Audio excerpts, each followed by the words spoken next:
everyone.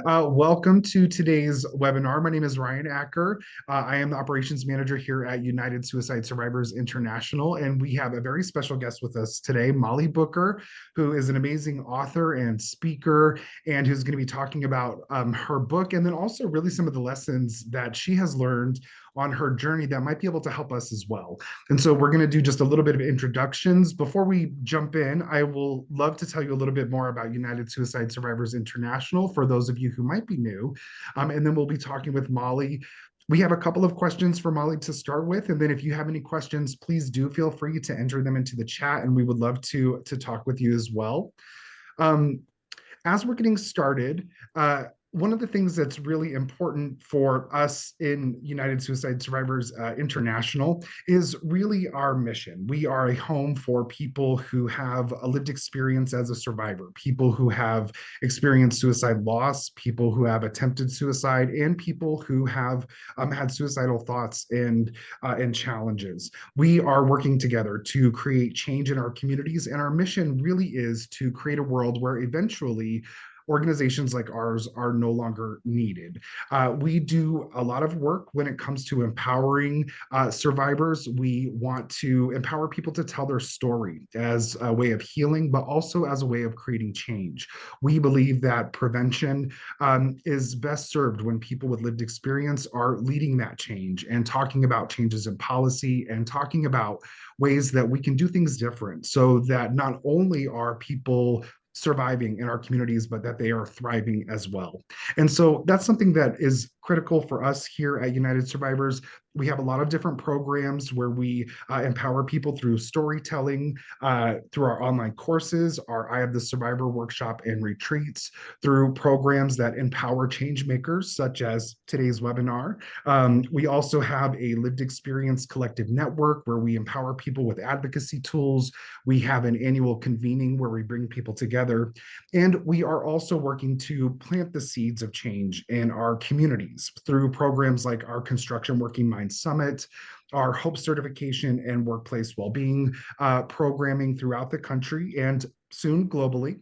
And we also have our National Workplace Suicide Prevention Committee. There's a lot more. And at the end of today's talk, I will be glad to share some ways you can get involved if you are not already. But without any further ado, I would love to introduce you to Molly Booker, who is our special guest here today. Molly, thank you so much for joining us. I have a list of questions. I had the pleasure of talking with you, but I would love to know, could you tell us just a little bit about yourself?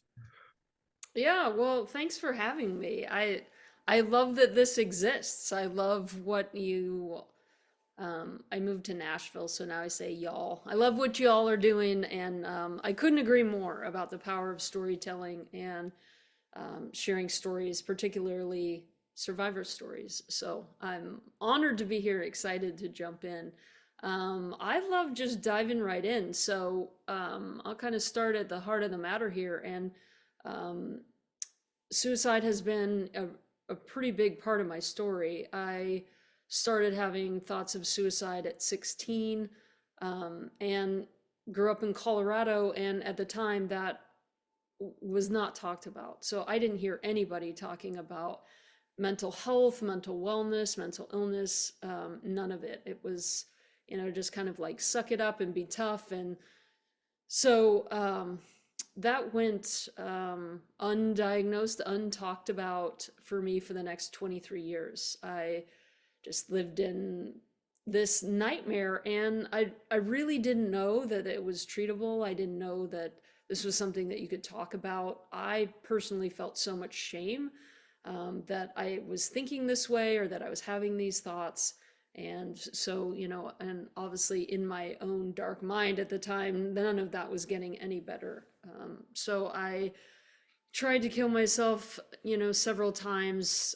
I didn't, and then, felt more of a failure there. So I had gotten myself in a pretty, dark hole by the time I was 35. And that's the first time that I ever mentioned that I, was struggling. I think on the outside, people would say, like, you're doing great, and that was kind of the measure growing up. Like, I had straight A's all the time. And I knew if I got straight A's, that would kind of get me through. Like, No one would ask too many questions. And on the outside, it looked like I was great. I got really good at that definition of success, of like checking boxes and climbing ladders. And so I looked very successful, but wow, that was a really, really tough start, very lonely, very painful. And then it took a good probably 10 years to really kind of reconcile my, um, my first 35 years and what that looked like. So I'm excited to dive into some of it, all of it. Let's just see where this goes. Molly, thank you for sharing. Thank you for sharing that piece of your story. And I think that one of the things that we are very excited to talk to you about, particularly now, is that you have just written this book, Magic in the Mess. And for many people, I think in the United States in particular, there are a lot of things going on. There are a lot of challenges. There are a lot of things that people are struggling with. And I think one of the things that you have an expertise in, and particularly in your book that you talk about, is how do we manage through these types of situations when things are feeling unstable, when things are changing? You found some spark there, and so we would love to know, how do we manage through these types of situations? Yeah, I love that.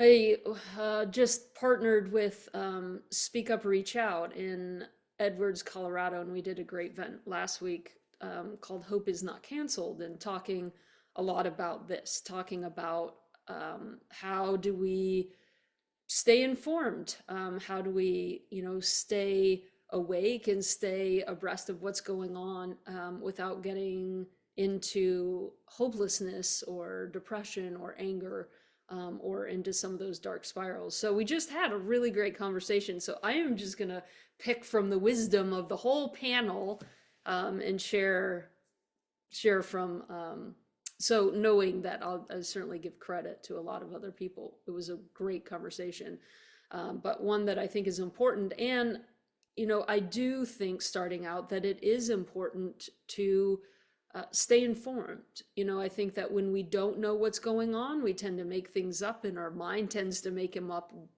way worse than maybe what is going on. So I know that that's difficult, and I have had to really manage like how I take in the news. Just turning on the news and having it flooded at me is not workable for me. That doesn't work great, but I've found ways that I trust the sources, and it's delivered in a way that works for me. So I think that that's important. I want to be able to control it, so I do better when I'm reading the news as opposed to just having, something scrolling like coming right at me. So I have loved Substack. I highly recommend it. I've been playing around in there, and great conversations. And I feel like it is more about sharing information and what are people doing and connecting. So I feel like there's a big component of hope through there versus just kind of doom and gloom, or how, if it bleeds, it leads kind of thought with the news. So I've loved that. I think, podcasts are great. But I think it is important to stay aware because that really helps with connection as well as what is going on, what are hopeful things happening in the world, what are things that are difficult, and being honest with it all. I think naming the things that are really hard is important. It's not just putting on rose-colored glasses and saying, it's fine, it's all going to work out. But being honest and saying, hey, this is, really difficult. We've been having a lot of these conversations in our household. And, one piece of that is we currently live in Nashville, Tennessee, and with a queer family and mixed race family and a non-binary kid, with what is happening in the world right now, Tennessee is not the greatest place for our family. So we've had some hard conversations around that and decided to move to Pittsburgh to be closer to family. So, these are the kind of things that we're looking at. What is happening in our state? What are some of the, what is some of the legislation that's happening right now? And then it does that really align for who I am and who I want to be. So I think that's one. Another thing that has been really, really helpful for me to hold on to hope and stay connected is to really, more so than ever, align with my values. So one, get really clear what are, like my top 5 values, and to have um, my money, my time, my heart, my energy, spending those things in alignment with my values. So I have, for example, gotten off of Facebook and Instagram and now on Substack and Blue Sky. That for me aligns more with my values. I've looked at shopping local.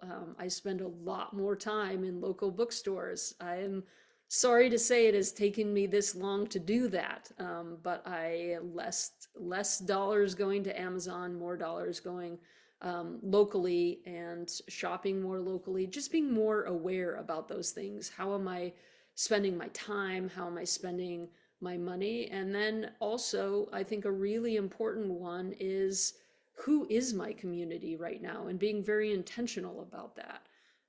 There's been relationships that just seem like they're no longer really serving, or it's not mutually fulfilling. It's something that I've been like pouring a lot of energy into, and just getting more balanced in my life right now of kind of bringing this circle in a little closer and a little tighter, but really relying on those relationships and those friendships, asking for more support, has all been helpful. So I don't want to just like keep throwing all this stuff out there, but I think those are some of the top ones right now, is like staying informed in a way that aligns and as resonates, and a way that is helpful.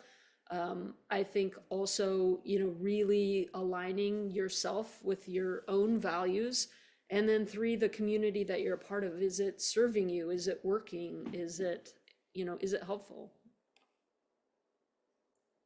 Thank you so much. I think those are all amazing tips. And what I really hear is, reconnecting with self and getting stronger in self, and that this is the way to really kind of make it through.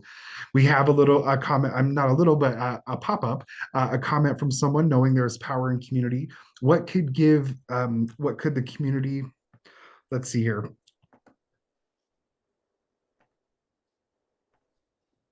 I have to read it a little bit differently. Sorry about No that. worries, no worries. Knowing there is power in community, what could the community of your origin do to better support a 16-year-old you have challenges, who has struggled with mental health and beyond? What did they do well? This is the question. Um, well, I think talking about community is really, really important. I'm going to answer this maybe in a little bit different of a light, but something that I talk about a lot in my book is belonging.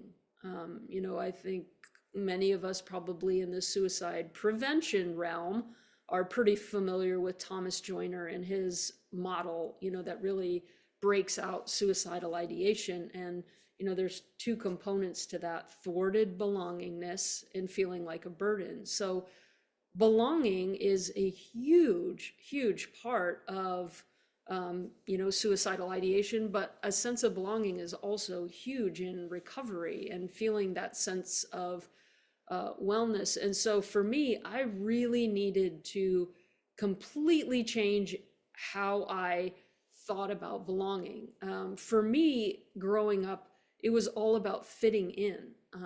There was, in school, I wanted to be part of the popular kids, or I wanted to fit in with my family, or I wanted to fit in with my community. And so in order to do that, I was changing myself. I was adjusting myself to fit into a group.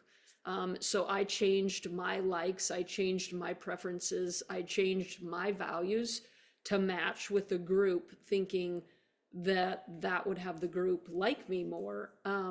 And I know that sounds like really basic, like, oh, right, or we're not really, in sixth grade anymore, but that model stayed with me. And so that followed me to college, that followed me into the working environment.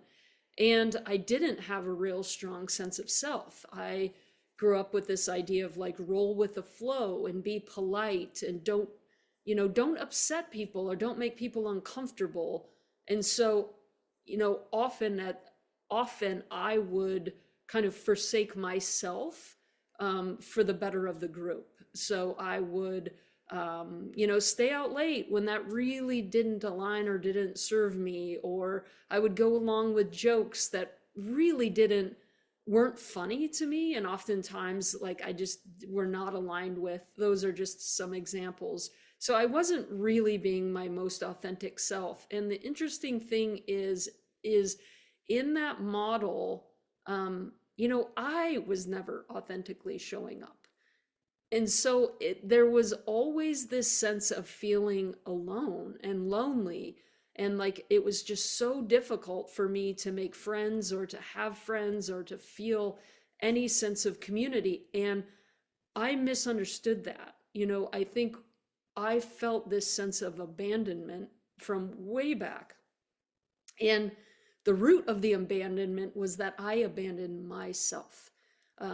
Very early on, I think it was like sixth grade, I abandoned my own inner knowing.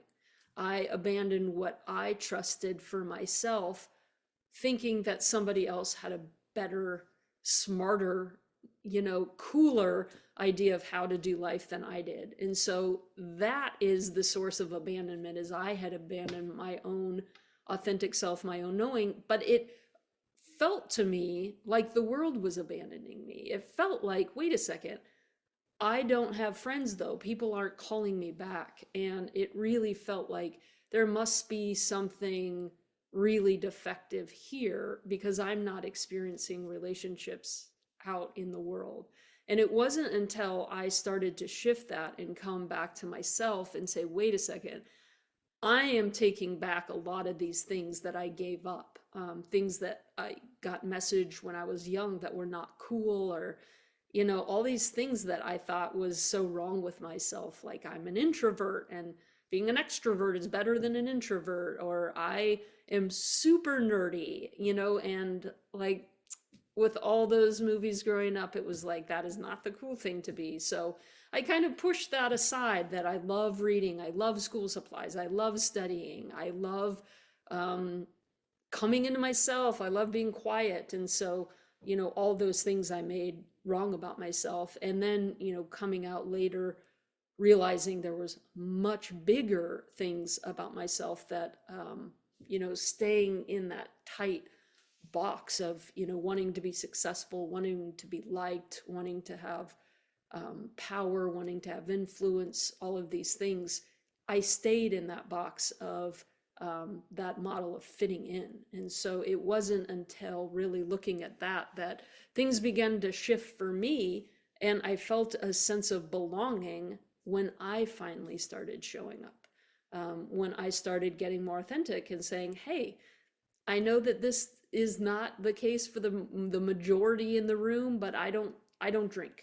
I am sober. That's what worked for me. I got a lot of, crap about that at the time. But when I began to have my own boundaries, speak up for myself, and show up more authentically, I really started to feel that sense of belonging and community. So I know I just went on a huge personal tangent there, but I do want to circle back and say community is incredibly important, and it's community that feels authentic. So, where are the spaces where you can be the fullest version of yourself? Is that, religious spaces where you fully can show up and participate, or faith communities, or athletics, or book clubs, or maybe within your family of origin. And, what I've learned is to be a lot more discerning about that. Like I said, my world has gotten a lot smaller. I'm way more discerning about who I'm spending time with, and I want to spend time in organizations, groups, communities, um, that I can be my full self. So for me, that is my queer self, my opinionated self, my shy self, my introverted self, my nerdy self. And I love those spaces where those things are celebrated, and spending less time where I have to, in some ways, set a part of myself aside or shrink myself in order to make that, that rest of the room comfortable. And I think another thing too is mental health is a part of that. I spent a lot of time in communities that did not want to talk about depression. They didn't want to talk about mental illness. Like, let's not talk about anything upsetting. Let's just talk about the good stuff. Let's talk about the weather. And so I've also learned that, even in, closer, even in, with some of my family, I've made that choice to spend less time there because it just doesn't help me show up as my full self. I think everything that you say is so beautifully said. And I think one of the things, the back to kind of the question, is all the things you said about relearning authenticity and setting boundaries and being able to kind of be in a space where that's nurtured to be who you are and to celebrate. The younger that we teach people to do that, the better. When we create a space for younger people to feel that way and to stay connected with themselves, I think, is one of the things that we can definitely do. So thank you. Yeah, I think that is such a huge, huge message. And so, I think one takeaway thing is, what is something that you love to do for no other reason on the planet than you just love it? It just lights you up. And it doesn't have to make sense. It can sound foolish, it can sound silly, it can sound, like all these stories that we tell ourselves about those things, whether it's art and painting or, I just, this year decided to take up guitar. I'm almost 50 years old and I just started playing guitar. And then, in Nashville, of course, you got to start writing some music, right? So that was something new. Maybe it's dance, maybe it's break dance, maybe it's calligraphy. I don't know, right? My mom took up pottery and golf in her 60s. Those things that I think that we're like, well, that's not productive or that's silly, or even if it's taking a nap. I think those things that we feel called to do are so incredibly important and start to open up that creative, side of ourselves where we can authentically show up. For me, that was such an important, important part of, my healing and moving beyond a life that I was trying to survive versus one that I feel like I can really thrive in. And it was looking at these stories that I told myself, like, perfectionism, man, it had a grip on me. And I wanted to be productive. And so all those other things I thought was like a waste of time. Like, I'm only going to read nonfiction books, and I'm gonna spend my time and energy constantly bettering myself. And what I've realized as of late is, like, I love playing with Legos so much. Oh my gosh, the joy that that has brought me, and then the people that I've met and the conversations. Like, wow, you never know. But I think that is the thread that really helps us do that. So that is, if anybody needs permission, you have it. You have permission to carve out an hour of your day and do something that makes you feel giddy, that makes you feel joyful.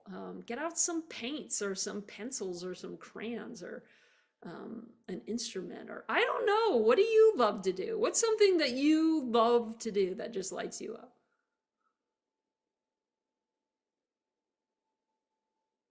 I think you're still on mute, and I don't want to miss a second of this.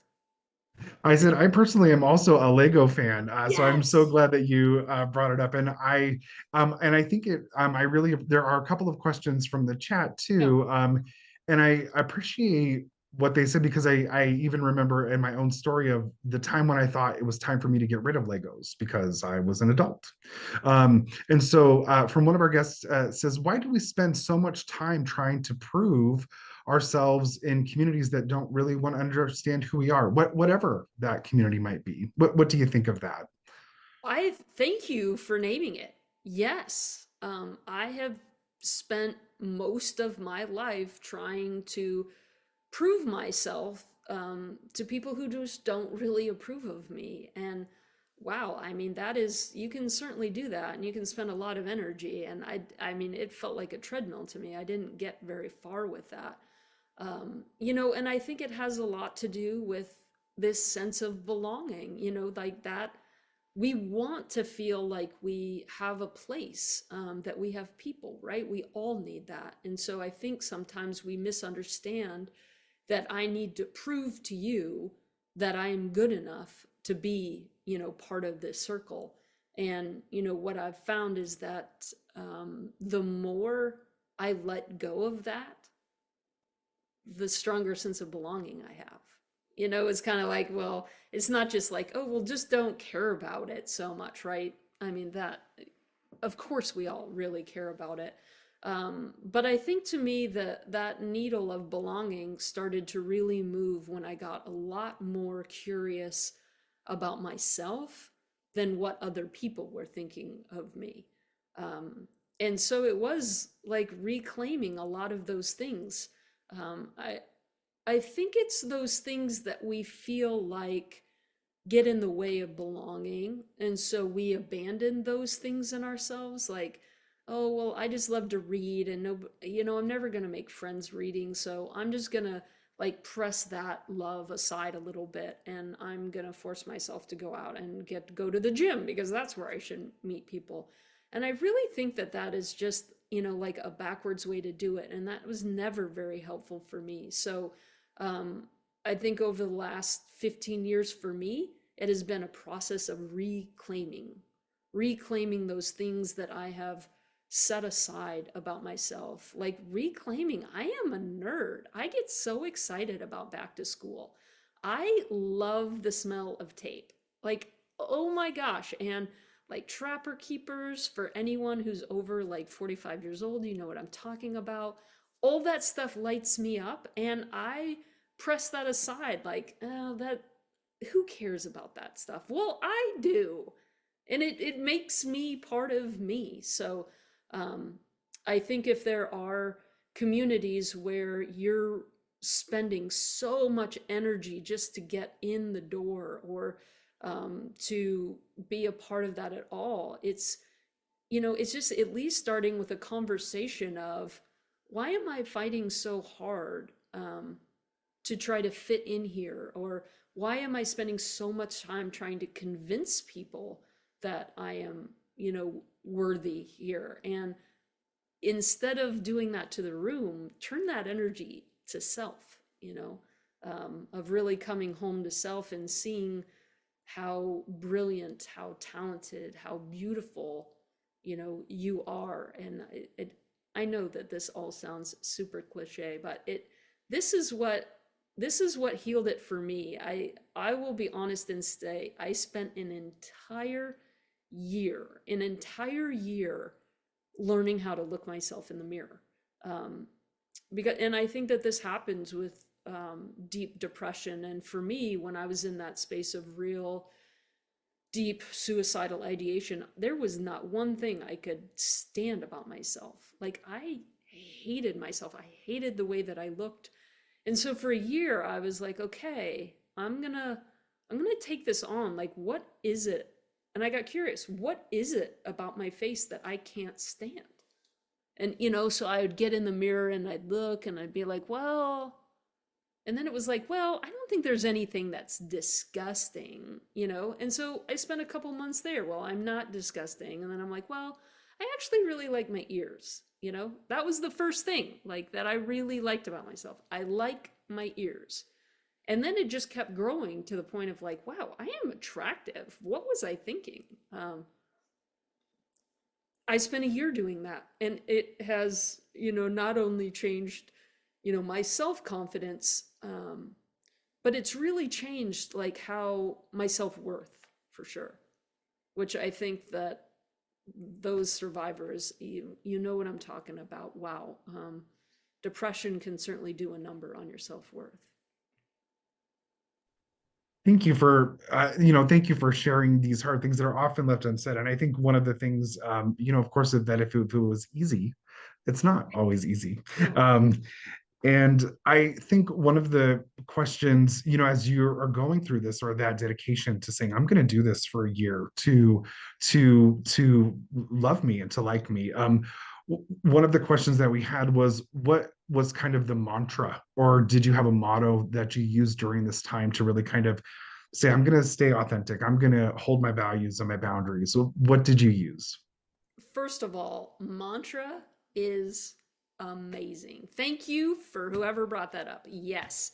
Affirmations, mantra, I think that is so great. And I know that there's a lot of different ways to go about it. Um, but I got a degree in spiritual psychology, and it was a 3-year program. And so for each year, we took on one word, like one word that we really wanted to lean into or experience more of that in our lives. And so one of the first ones that I took on was lighthearted, because I just felt so serious, like um, I felt like killing myself a lot of the time, and that feels really heavy and really serious. And it was kind of life or death a lot. And I wanted to bring more lightness into my life. And so I, for a year, was like, lighthearted was my word. And then I came up with a sentence: I am lighthearted, experiencing joy, sharing fun freely. So I love that. Like, I am, like, I'm really going to own this. Like, I am lighthearted. Um, what am I experiencing? And then how am I going to share this out in the world? So to me, it was helpful to have those components in it. And so I've taken on some interesting words. Lighthearted was one for sure. Beauty was one, and that's when I was really looking in the mirror, of really owning my beauty and seeing myself, the way that my dog sees me, or my mom. And that was really, really helpful. Like, help me to have eyes to see myself in a new way, to see the beauty that I know that my mom sees when she looks at me. And so that was a year. Um, I, not a few years ago, took on the word messy, because if any perfectionists out there, wow, that really, really had a hold on me and impacted a lot of things and a lot of ways that I live my life, and pretty structured and controlling. And I wanted to have some freedom from that, so I took on messy, and it ended up in a book. Magic is in the mess. So by avoiding the mess most of my life, I avoided a lot of the good stuff. And I found that when I would embrace the mess, and I let my life get a little in that space where I don't know, like, I don't know how all this is going to go. I don't have it all figured out. I don't have it all lined out. And I think that was a great mantra. I don't know. That was a powerful, powerful place to live in for a year, of like, I don't know. Um, I think along with that mess was, I'm going off on a tangent, but I just thought about it. And so I'm going to share this, which was huge for me, is giving myself permission to change my mind. Um, we've heard this a lot, and I think a lot of people have heard this. The definition of insanity is doing the same thing over and over again and expecting different results, right? Well, if you follow that line of thinking, then sanity would be to do it different, like to think different, to change your mind, to do it differently. And I don't know where along the line I got the message that it's not okay to change your mind, but wow, I was like holding that as a strict rule for myself. Like, if I was in a relationship, I couldn't quit. That would be failure. Like, I can't get divorced. That's not acceptable. I can't, quit this job. I gave my word here. And so, I guess I'm going to spend the rest of my life being miserable at it because I gave my word, right? And so that has been a fun place to say, like, I don't know. I don't know if this relationship is going to go the distance. I know that I'm profoundly unhappy. I know that I'm not my best self in it. And I don't know, but I'm going to give a space where I can get a little messy in this and say there are things that are not working well. Or for me, as United Methodist pastor, and there was a time to say, um, I don't know. I don't know if I'm going to go through ordination because there's some things that really are not aligned for me. And so I think in that space, the ability to get a little messy. And so for me, the word that I love to take on is the one that makes me super uncomfortable. I love getting uncomfortable with myself and awkward, and messy was one that was just like, but hey, embrace, there is some magic in the mess. I think those are incredible points. And there is a question that came up. I have one a little bit before that because I think it will kind of Yeah, bring us to it. You talk about the mess. You talk about kind of breaking through the shoulds and yeah, it has to be this way. Um, when it gets hard, like it could be on a personal level, it could be yeah, how it is, in our environment today. yeah, Um, how do we kind of prevent that? One way is to um, do things that are amazing and all the things that you've said, but the flip side of that is getting angry or getting it into us where we're either mean to ourselves or we're mean to other people. We start, instead of discernment, maybe we start being cruel or something along those lines. How, in this process of letting it be messy, letting things shift, how do we stop ourselves from becoming someone who others people or maybe even does the same things that might have been done to us? yeah. That is a really, really good question. And what comes to mind, I don't know who said it, but it's brilliant, whoever you are that said it. Hurt people hurt people.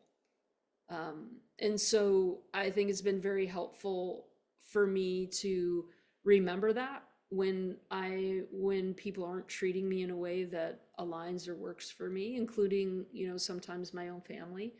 Um, that when we're hurt, we either, can take that hurt inward.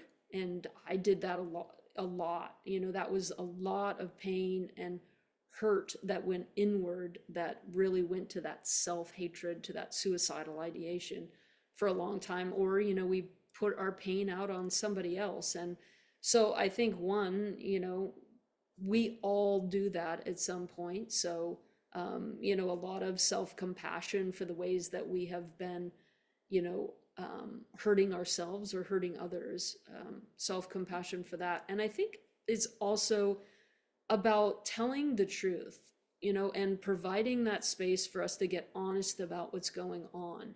I think when we are trying to fit in, when we are trying to be successful and we are trying to be all things to all people, it gets harder and harder and harder to do that, to expend all this energy to not disappoint anybody, or to be everything for our work and our families and our communities. And most of us are just efforting. And I think in that, like, there's less and less space to get honest and say, I don't know that this is working for me. I found myself in a relationship that I really thought, like, as a pastor, I thought I should be married. I should be in a relationship. Like, successful people are married, right? Like, that was part of my understanding of what success was checking the boxes. Like, I need to graduate from high school, and then I need to graduate from college, and then I need to have a good job, and then I need to get married, and then I need to have a 401k, right? Like, all these things. And I thought that the more I would do those things, I would experience happiness.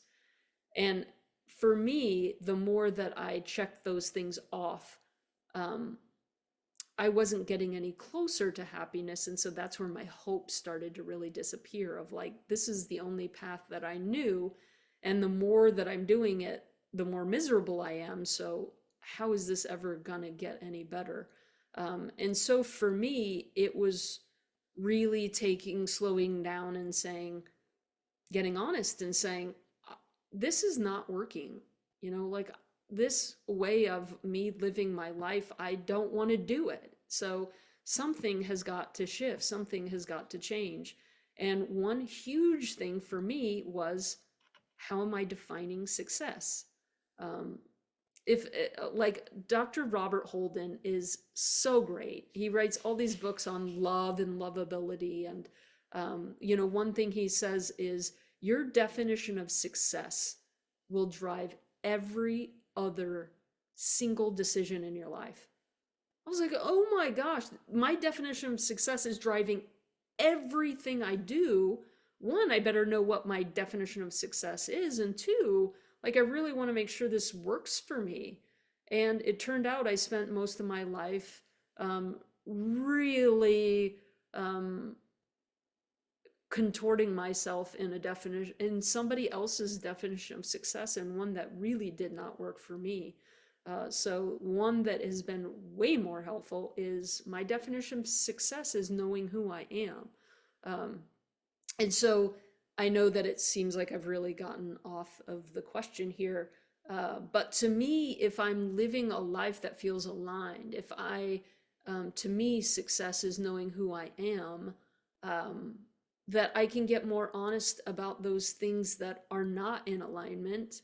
And that's really where a lot of that pain and anger starts coming from, to say, alcohol. It just was not in alignment for me. And I did not like how I was treating myself or how I was treating others while I was drinking. And so that's, a shift that not everybody in my life really loved. I was at the time in a real heavy drinking culture.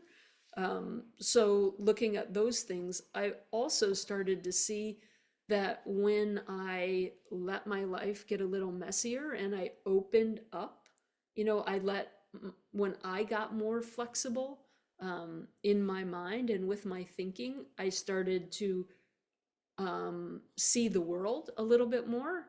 My mind started to open up to other people. It wasn't just spending time with people who looked like me, who thought like me, and who agreed with me, but having different experiences. And when I did that, I started to see, wow, my world was pretty small. And when I spent time with people that thought differently than me, it started to open up to see, wow, I don't know myself nearly as well as I thought I did. And to realize at 47 that I'm queer. Like, I came out at 47, and that was just not a space where I could explore. And then really taking a look at my gender expression. And at 47 years old, I had 90% of the clothes in my closet that I did not like. Who was making me wear this stuff? Like, I was like, wow. So it can be shocking, and I think it can come from a lot of different directions. But get honest with the anger. If you're really angry about something, get curious about it. Dive into it. Find a way where you can give that anger a voice. One that I think is incredible to help work through anger is something called free form writing. And it's just get a piece of paper and just start writing. And nobody's going to read this piece of paper. In fact, often it just turns into a scribble, and then, rip it up or something, or whatever. When you're done with it, don't reread it, but it helps get that anger out. And I think anger has gotten such a bad rap. Like, somebody once told me, no one ever got a feeling wrong. And I think we make a lot of emotions and feelings wrong, anger being a huge one. Like, that's not acceptable to be angry, or to express anger. Well, like, we need anger. I hope a lot of people are angry out in the world right now about some of the things that are going on. So But I think that getting honest with it and talking about it and getting honest with yourself of where that anger is. And a lot of times, we get resentful and angry when we aren't allowed to be our full self.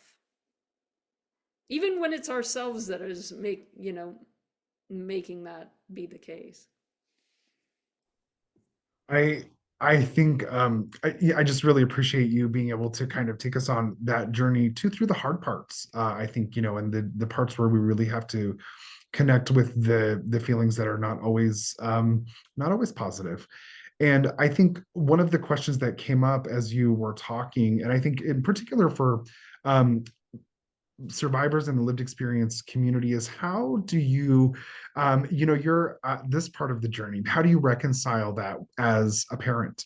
How do you reconcile or talk about that with either your own family or when somebody is younger? What are the things that kind of come up for you in your journey, how you present that or not? Um, Tell me a little bit more. What do you mean by that? Like reconcile.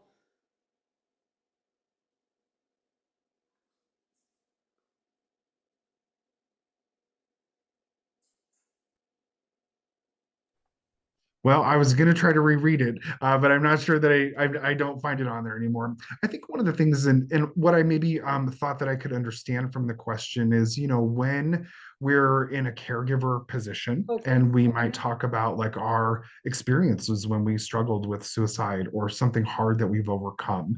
Um, how do we communicate that, with people that we're responsible for? Is there something that we have to kind of keep in mind to say, I've been through this, or do we hide it? Do we try to shy away from those things that we've been through? Yeah, I um uh ask a follow-up question. Whoever's question that was, if I'm not answering it, keep asking. I want to make sure that you get the questions that you have. But what I hear in there is that there's been some like really hard conversations. So at 35, I wrote a book called Opting In, and I was sharing my own suicidal journey, and that was very difficult for my parents to read, because now they're reconciling, how did we not know? For 23 years you felt that way and we never knew. And so there have been some hard questions there, and to me it's just been, I have never regretted being honest and saying, one, I didn't know how to talk about it. I didn't know this was something you could talk about, or that it would help to talk about it. I got really good at masking. I got really good at hiding. I got really, really good at pretending. I thought that's what the world wanted me to do, was to pretend that I was happy, to share out in the world that I'm happy. And so I got great at doing that. So, these conversations haven't always been easy. And now I find myself in a parent position. And so now it's not just how am I relating to my parents, but how am I having these conversations? And one is, I've always been, at least for me, I'm not going to say this is the case for everybody, but I have been very open about what I have experienced. And to me, that has been very freeing. That I don't, there's nothing that's, there's nothing that I need to manage. There's no secrets that I have. And every time that I've held something that I've been scared to talk about, while there's been so much healing and just saying what's so, I think the scariest thing I ever did was to say that I had thought about killing myself. I was so afraid for people to know that. It was also very difficult for me to say, 20 years later, that I had been raped in college. Still difficult to get those words out. It's still awkward, and like to say I am a lesbian. Some of these things that I've held a lot of judgment about in my life are harder. But the more that I'm open about them, the more that I'm talking about it, the more I find community, the more I find healing around those things. And so we hold that model for our kid as well. I think, one of the greatest things that we can do as parents is hold a space for our kids to be able to say what's so. Um, Whatever that may look like, of, hey, if, and it starts by, I talk about embarrassing things, like I talk about having your period when you're a kid, or having a crush on somebody, or or wetting your pants, or things that might be embarrassing or something like that. The more that we talk about it, it just gives that permission, it gives the space, for them to be able to talk about things. I ask a lot of questions, but I think it's important as a parent to, um, continually hold that space where we can talk about hard things. We can talk about depression. We can talk about suicide. We can talk about politics. We can talk about sex. We can talk about, any of those things, because once it's out, now it's more workable. There's very little we can't handle if we know about it, if we can talk about it.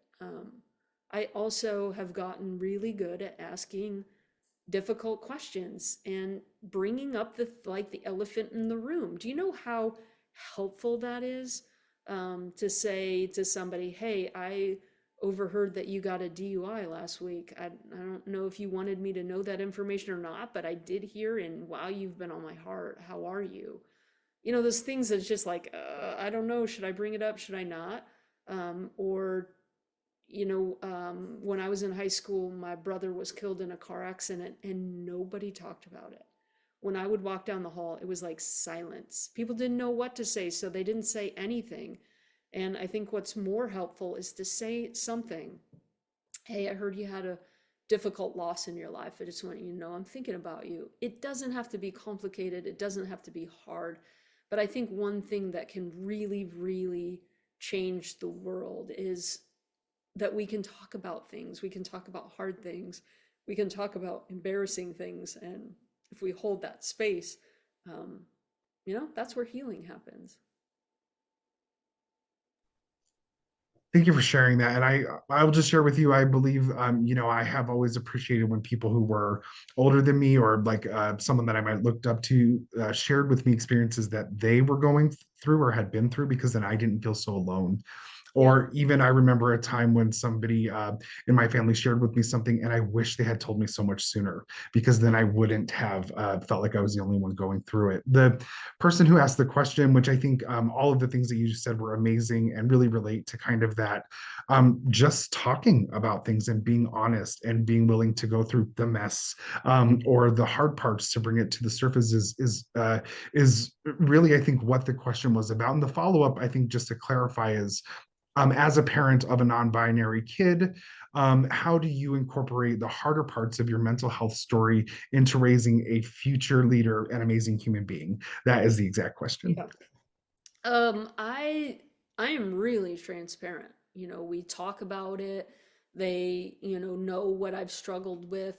Um, and I'm pretty open too about when I'm having a hard time. And I think that's one of the most powerful things, is to say, I mean, this happens of like, hey, I made dinner and I am super triggered right now. I am taking everything everybody says super personally, and I need to go outside. I need to get some fresh air and I need to walk. So here is dinner. I'm going to go take a minute. I'm not in a great split space right now. I will be back. And go out, take a walk, and come back and just say, wow, this is what happened. I got super triggered. And this is, this was what I was making up in my head. Or so one is like, the work is never done, right? And I don't hide that from them at all. I say, hey, I got my feelings really hurt, or that made me angry, or I'm starting to lose my patience. Like, I think showing them kind of how I work through those things models it, so that they can as well. We talk about all things, and I'm pretty transparent when I'm not sure, like, hey, I don't know the answer here. I don't know, um what the best step forward is going to be. I can't think of an example right now, so I'm just going to make one up. But say, like, I don't know. Do you think you should wear a bra? Like, I don't know where that fit. My mom told me to wear one, but I don't know that that necessarily means like that's going to be the best thing for you.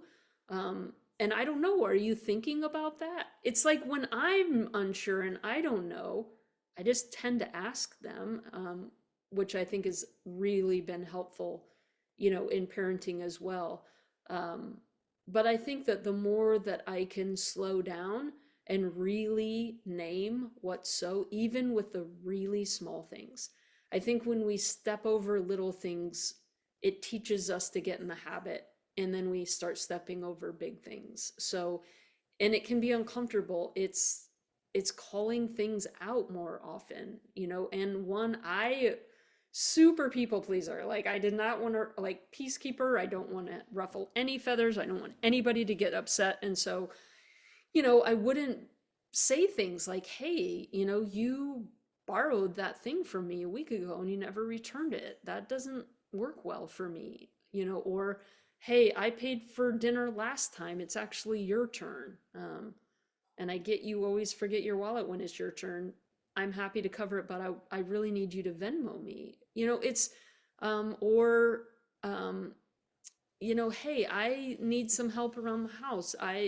This doesn't feel equitable to me. It's in those small things, or, hey, I really would love to drink out of the blue glass today. And I know, right? It sounds dumb. Like, I'm the adult here. They can have the green glass or the blue glass or whatever. But, when I model that and practice saying, like, can I have a turn drinking out of that glass? That's actually my favorite one, is helpful. So I think it starts with those really, really small things, or saying, like, I know that you want me to share my last piece of chocolate, and this time I'm just not going to share, right? Because whatever that may be, but um, and it's not easy, and I'm still learning, and I make a lot of mistakes for sure. I just want to say thank you because I appreciate that you went really deep with us on a lot of different levels. And I think one of the things that you are really sharing with us too is the power of storytelling. And when you said, when we share our own stories or we are open with that, one of the commenters said it helps us normalize talking about hard things, whether it's with our family, our kids, or even in the world around us. But it also models and gives permission for other people to do the same. We are teaching people how to raise themselves up at the same time. And so I just want to honor you so much for, taking us on your journey in every different layer. I think that's, it's just so valued. And I just want to honor you for that. Um, I think one of the other questions that we want to talk a little bit more is also some of the lessons from your book. And I think you have a lot of things that you are not only sharing here, but that you've also written down. And I think what are what are three lessons from your book that you think would really kind of empower people today? Um, One is, I grew up thinking, if there's something wrong here, it must be with me. Um, if somebody doesn't like what I'm doing, then I must be doing it wrong. Um, and I think what I've come to learn is that is not the case. Just because somebody in authority or somebody told me that that was their preference doesn't mean that that needs to become my truth. And so, one, a definition of success. I grew up in a family and a society that held that success looks like money and power, and that never worked for me. And so, I made that something wrong about myself. Like, I'm not, I can't seem to do this the way my family does it. And so that's, one thing that I dive into the book quite a bit is, I think, coming back and saying, oh my gosh, there was never anything wrong with me. I was trying to contort myself into a definition that didn't fit, or a world that didn't align. I grew up in a real patriarchal household, and I really diminished the value of women, and that's difficult because I am a woman.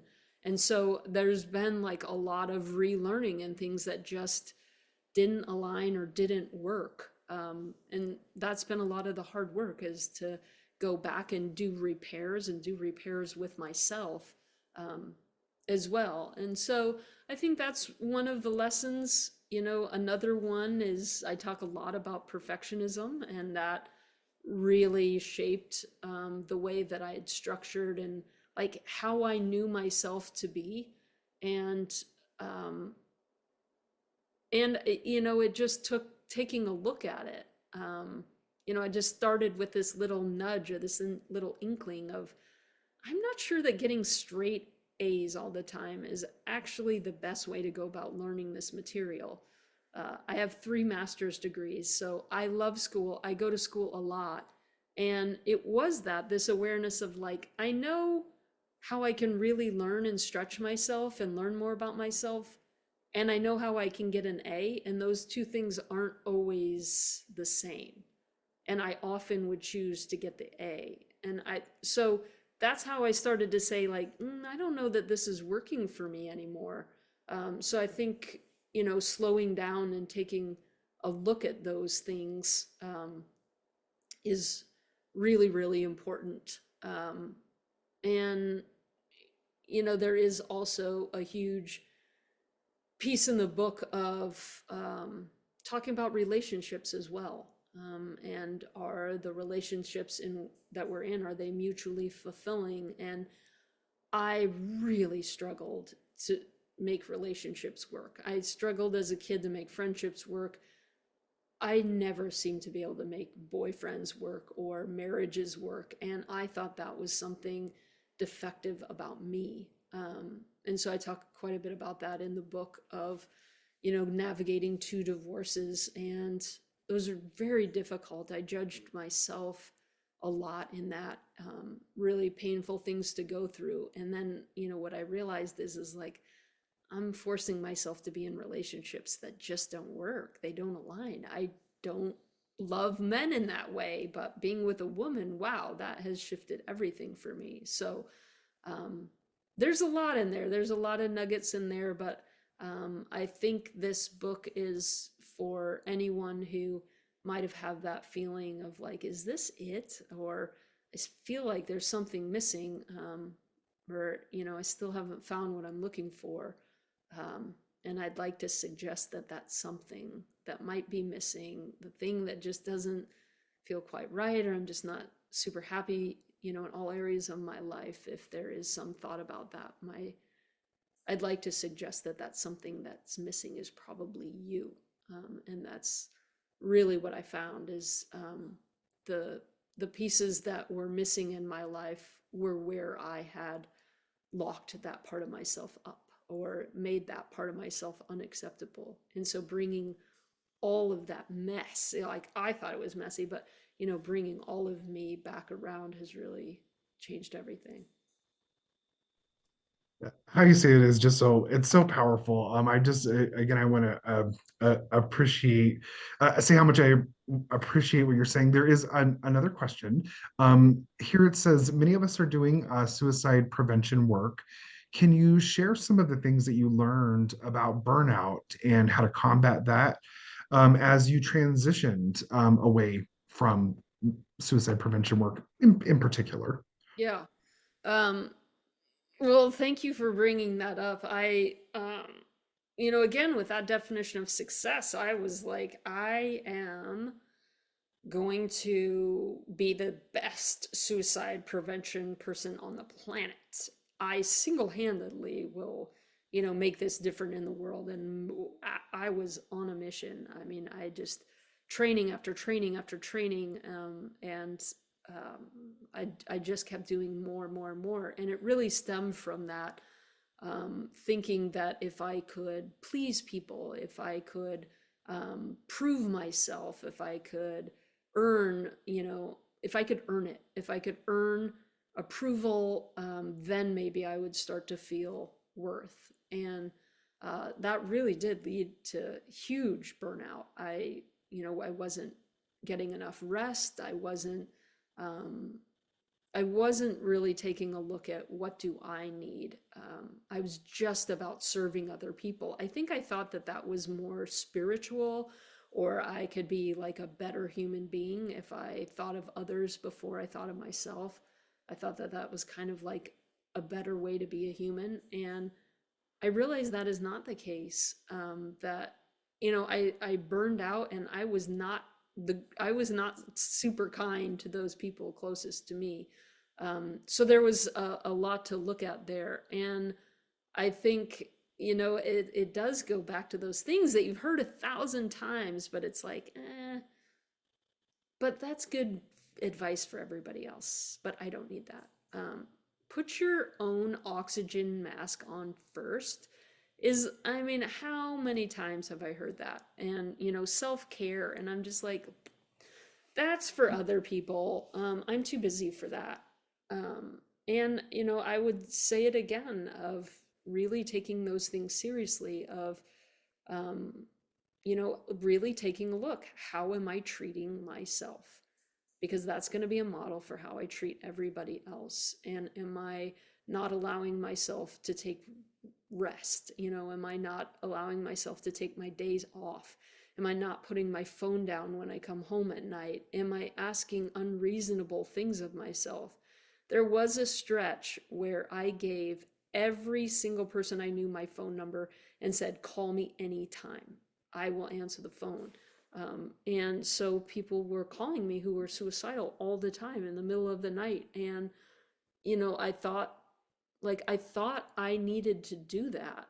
And I thought like boundaries would mean like I'm not being kind or something like that. But I think one thing that I learned later on in doing that work is it was never kind to somebody who was suicidal or myself to say, I will be your life link. Like you can always call me, because I wasn't available 24/7. There were times when I didn't have cell reception.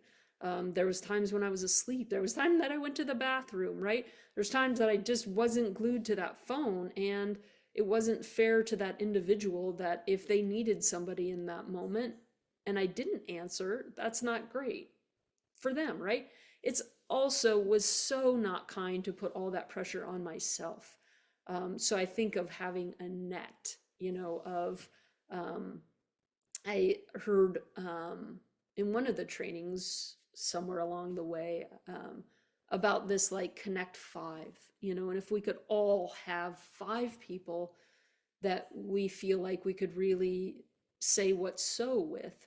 And I think that's really, really important doing suicide prevention intervention work, is that you don't do that to yourself. You don't say to somebody, yeah, um, I'll be your one person, right? Because you can't be that, you can't be available all the time.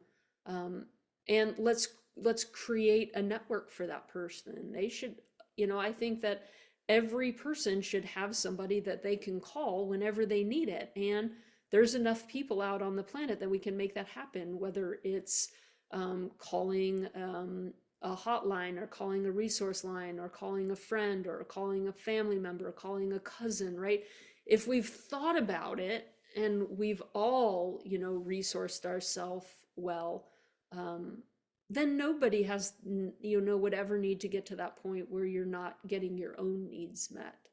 Um, I think another thing that I've really, really learned is um, it happens in community. And it wasn't just about me doing all of the work, but, empowering others to do it, teaching others to do it, allowing that space where other people could serve. I like to think like I was like a superstar hero and people needed me to be in the room, which just, I think I'm great at what I do. I've done a lot of trainings and I've helped a lot of people in this space for sure. And I know that I will continue to do that. Um, Thank you, Aaron. Yes, you are a superstar hero to me too. Um, we have those people, but we can do so much more when we have better boundaries and say, and hold that for other people too.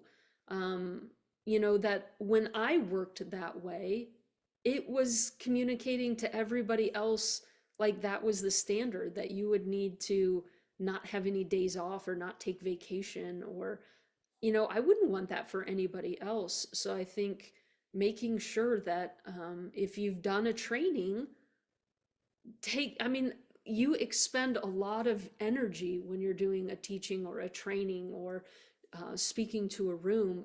It takes like twice as long to recover after that. So if you've done a training like that, making sure that you get time to rest, to do art, to go outside, to go for a walk. And I think let's all make a stand for that in our communities and in our spaces. Like, take a lunch break, like go outside, eat your food, put your phone down, take a day off or two, take your vacations. These are, I think I'm now circling back in a neat little bow of aligning with our values and holding that rest is an important value, and spending time with family is valuable, and doing things that bring us joy is valuable. And so I now am way more, I carve out my time, and that is gold, the time that I have in the morning for myself. I've started doing cartooning and playing the guitar. Like, those are some of the most important things that I do. Um, and so I would highly, highly, highly, highly recommend that for, anyone in this work. Is, now you've got to really double down on the importance of self-care and really listening to yourself and taking care of yourself. Thank you for sharing that. I think that is a message that, every one of us sharing and repeating and nurturing other, like you said so much, and helping each other remind one another of that piece is so, so important. One of the things that I think is so, and I think in your work overall, is when our cups are filled, when we have nourished ourselves and we're feeling at our strongest, what are the things that we can do to really use our stories to be change makers? What are the things that you have found have been effective ways that we can channel our positive energies towards creating an environment that's supportive for everyone? Yeah, I love Brene Brown, and Brene Brown, I listened to her TED Talk early on, about shame and vulnerability, and she talked about like a vulnerability hangover. And I was like, whatever, Brene, like, there's no such thing for me. I am an open book. I will tell anybody anything. I'm not keeping secrets anymore. I did that for 25 years and I am over that. And I shared my story in a way that wasn't always kind and loving to myself. And so I think now I'm a lot more discerning about what I'm sharing and who that I'm sharing that to. Number one, I want to make sure that I am in a safe environment, and I'm not putting myself at physical risk, at emotional risk. And I think there are such things as vulnerability hangovers. It does take a lot to share these stories, and it's so, we are so close to these stories, and oftentimes there's a lot of pain with these stories that we're sharing. And so I think sharing it in a way that makes sure is kind first to ourselves. And am I sharing that with people that um, can really hear my story? I have certainly shared my story with people that were really not kind in how they heard it.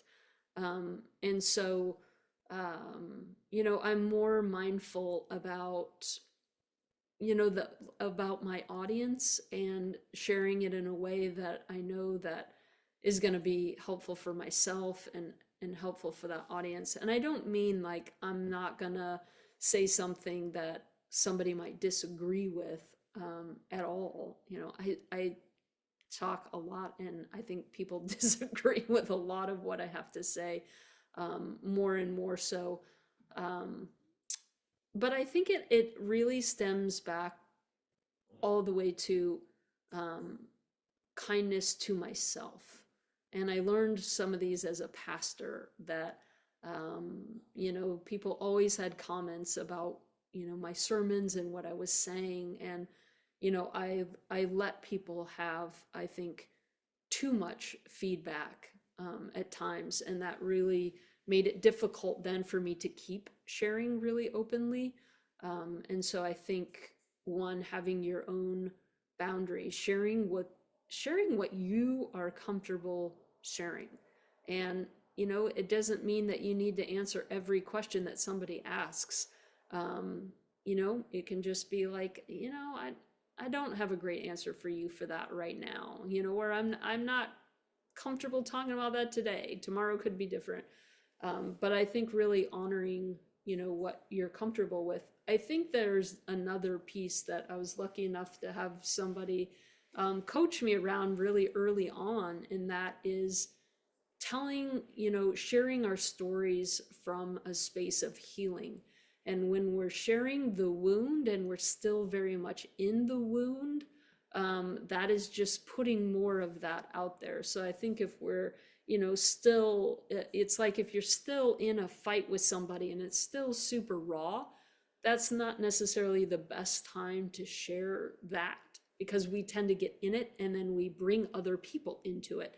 And now we're kind of enrolling people in our, in our pain or in our wound or in our drama.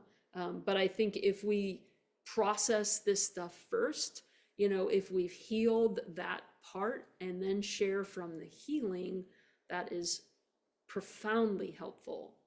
So I think when I'm sharing, I share stuff that, is at a space where I'm not going to be triggered sharing it, or those that I'm sharing it with don't need to then turn around and, help me get through that, because I'm still have a lot of pain or wound around it. I don't know if I'm totally making sense here. I'm kind of putting a lot of thoughts all together at once. But I think it's important to do the work. And I think it's important that we get that help for ourselves, that we heal these incredibly painful parts and stories. And, from that healed space, then these stories can be incredibly important. And I think what maybe make more sense is just really kindness with the timing of it. If you've recently lost somebody to suicide, and, it's gonna take time to process and to heal that before you're probably ready to share that story, in a more public format, because it does bring a lot of that up. And so I think being kind to ourselves and being kind to other people, that what we're sharing, and that we're sharing from a healed space, and we're sharing when we're ready to tell those stories. You definitely answered the question, and I had a very specific kind of scenario in my head, which I would love to say how it resonated with Yeah. me. For when we are using our lived experience to create change, and we are thinking about everything that's going on, if we're going to decide what's best for us, are we going to write a letter to the editor? Are we going to call a congressperson? Are we going to march in the street? Are we going to advocate for a policy in our local coalition? I think what I'm really hearing you say, and what even I needed to hear, was this part about determining which piece of our story we're going to share. Which piece are we comfortable with right now, that also not only moves things forward, but also protects us, and is kind to ourselves. And I think also what you said is coming from a place of being healed, so that we're able to not beg for change but demand it. So I took all of that in from what you said, and I really really appreciate so much. Yeah, thank you. I think that's a good, reminder for myself as well, for all of us in this work, is that, to just be really gentle and really kind with ourselves. And I took on a lot. Like I think I became very over responsible in, in my community, that I now had this information, and I just wanted to share it so much, but I think I took it on in a way that was like a should, like I should be sharing my story to help people. And that is not the case, like there is no should on here. And and sharing your story is not for everybody. There are some people that is just like, I don't love talking about it. I'm not a great storyteller. That's not where I shine. That's not where my gifts and talents are going to be. And so there's nothing that says that you would ever need to share your story out loud. Or for me, it lights me up. Like, I love talking about myself. I love getting in front of a room. So that's a little bit different. But I also want to talk about that too, that it's not in everybody's heart and not in everybody's scope to do suicide prevention and intervention work. I know that's not for everybody. And just like there's some parts of my story that that are healed, but I don't love continually bringing myself back into those spaces. And so I've realized nothing requires that of me. I can do what feels kind and right for myself. So I think also really listening and really trusting yourself in what feels aligned and what feels that's going to bring you joy. And there isn't any should in this work, of like, well, I should do this work, or I should tell this story. Nope. No, you shouldn't.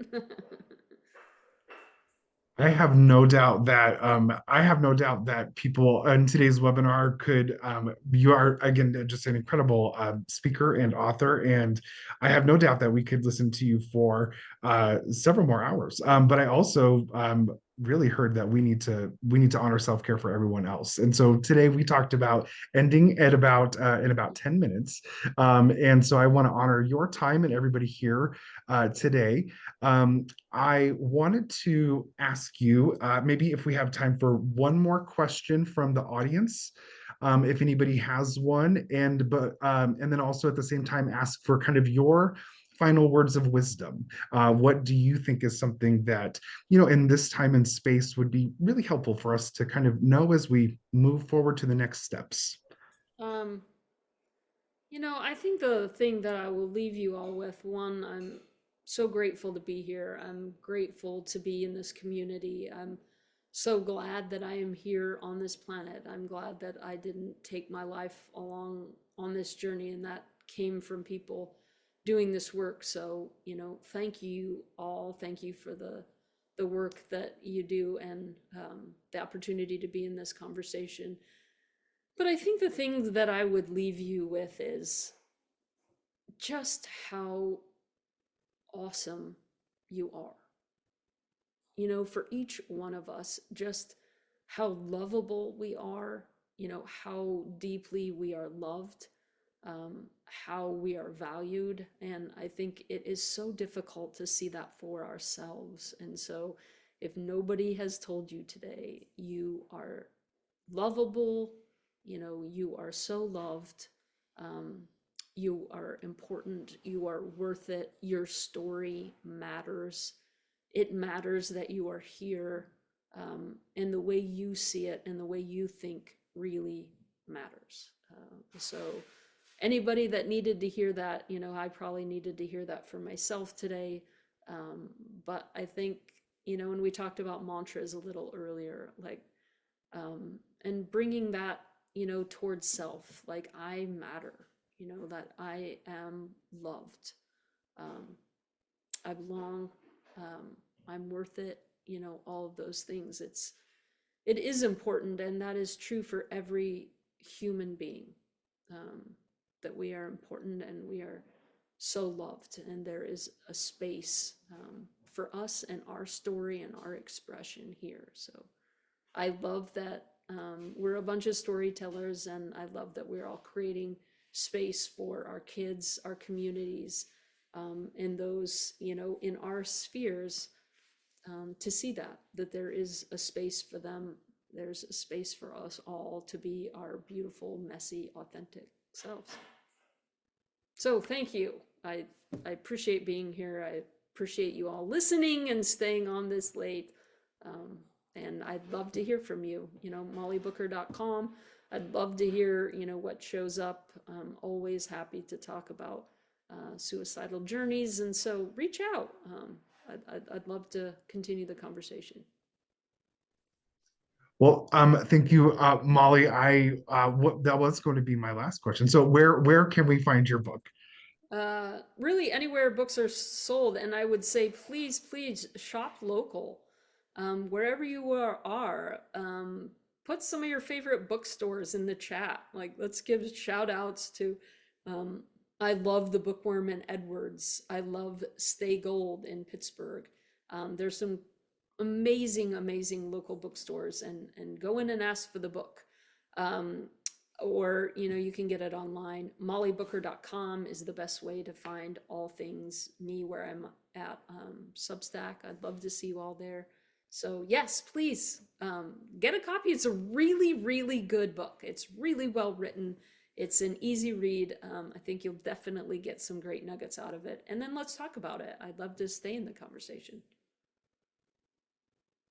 Amazing. Well, thank you so much, Molly. We are so grateful to you, and there are many accolades in the chat. Mm. I know everyone is looking forward to picking up the book and just maybe reaching out to you at some point in the I'd love future. that. Please do. I think we are getting ready to wrap up for today. And the one thing I just also want to let everybody know, for those who might be new to the lived experience community, there are many ways to continue to get involved with United Suicide Survivors International. I have the Survivor Training, Hope Certification, and Worker Wellbeing Summit, Construction and Working Mind Summit. All of these you can find more information about on our website at www.unitesurvivors.org. You can also email us at info@unitesurvivors.org. Molly, I want to congratulate you again on your book. I want to thank you so much. And I hope that I'm sure everybody here hopes that we see you in the future and, get to continue to be a part of your journey moving forward. So thank you. Thank you so much Absolutely. again. Love you all. Much love and light to you all. Thank you. Thank you, Molly. Good night, everybody. Bye.